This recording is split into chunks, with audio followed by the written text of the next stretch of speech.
Your props are your foundation on which you build your scrum. As I've shown you previously, they've got to keep a good low body height so they get lower than their opposite prop. And this is achieved by keeping their hips down so they act as an effective conduit to transfer the power from the middle row straight through into the opposition. Before the pack's engaged, the middle row's shoulders should be onto the prop's hips. And as you can see in this illustration, if the prop's hips are too high, that'll bring the middle row up as well, and they won't be pushing flat straight through to the opposition. Let's have a look at an example of how this works. You can see here the Waratahs, the front row keep their hips down, which enables the middle rows to also stay down, and that means the whole pack is pushing at the same height and transferring all of the weight straight through to the opposition.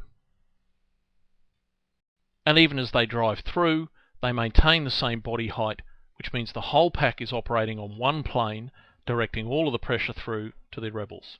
Let's take a look at another example of the Waratahs pack where they're not quite as effective. Upon engage, the pack is generally at the same height pushing through, but Dennis is lower and pushing down, and Moen is a little higher and pushing up.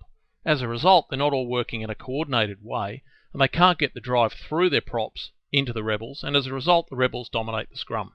Here's another example, and we'll start by looking at the Wallabies. Whilst the pack is generally on a good horizontal driving plane, Elsom is so low that he's driving on Mafu's hamstring. Now, whilst it's important to be low and to be driving horizontal, it's also important to be driving at the same height. In this example, the Springboks are all over the place. Individual players are pushing at different heights and on different angles. They're certainly not working as an 8, and there's no way that they can transfer the force from the middle row through the props and into the Wallabies. As a result, it's the Wallabies that get on top in the scrum. As the scrum develops, you can see that Smith at hooker stands up with his legs almost vertical. That causes his hips to be well above the rest of the pack, and when you've got one of your front row in that position, you've got no chance to transfer power through. And from the World Cup final, here's a clip of the French pack not operating together.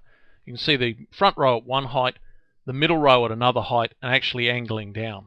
And as a result, there's no way they can transfer power through to resist the force coming from the All Blacks.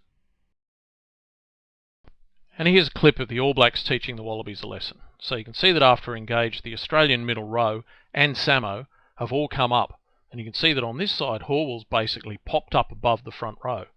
Now, whilst that's partially an issue of the front row not keeping low enough, the pack needs to work together. And you can see here that when the middle row's up high or the back row's up high, there's nothing the front row can do to counter.